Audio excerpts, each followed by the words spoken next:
So in today's video, I'll be teaching one tool from mindfulness to live more in the present moment, which will improve your mental health and your overall well-being by noticing the past and future as concepts and thoughts as just appearances in the mind. So let's get into it.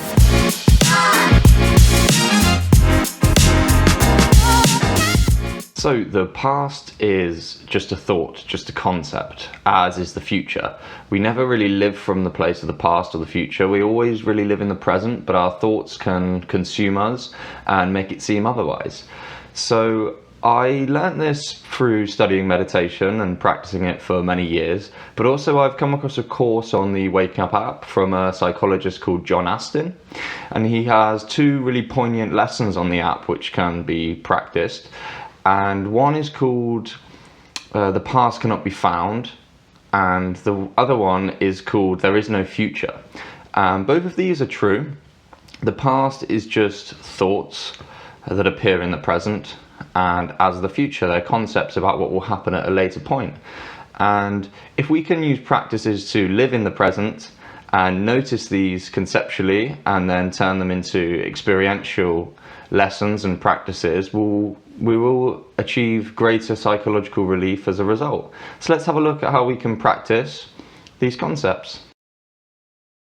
So how do we learn and train that the past is just the past, just a thought, the future is just another thought appearing in the present? We train this by using mindfulness, continuously noticing thoughts, feelings and attitudes as appearances arising in consciousness.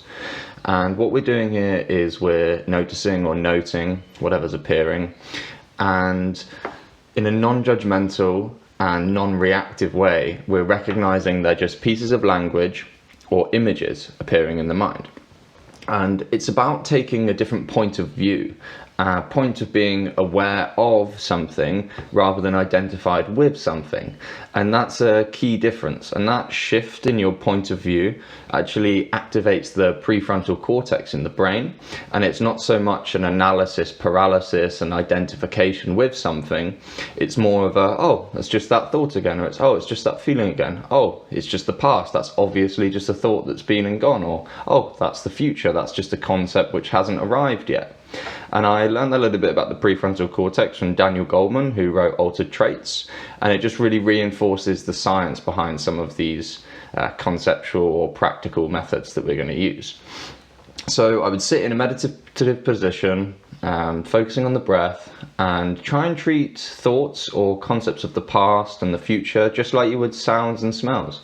They appear, you notice them, and then they pass away again. And you're training this, and we're shifting from being entangled in concepts of the past and the future to just being with, in a non-reactive way, as I said, in the present moment.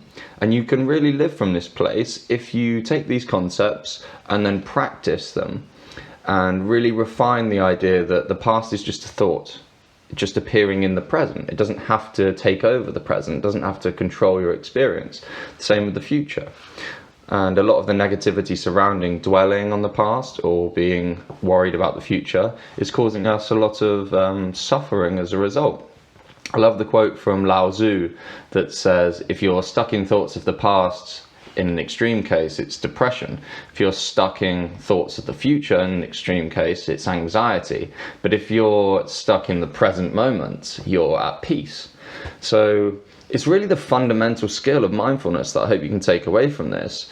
And I hope this really short lesson has been able to help you to train in the present moment, realize the past and future don't have to control the present moment, and how a recognition can improve our mental health, our daily well-being, and our connection to our hobbies, interests, and social interactions.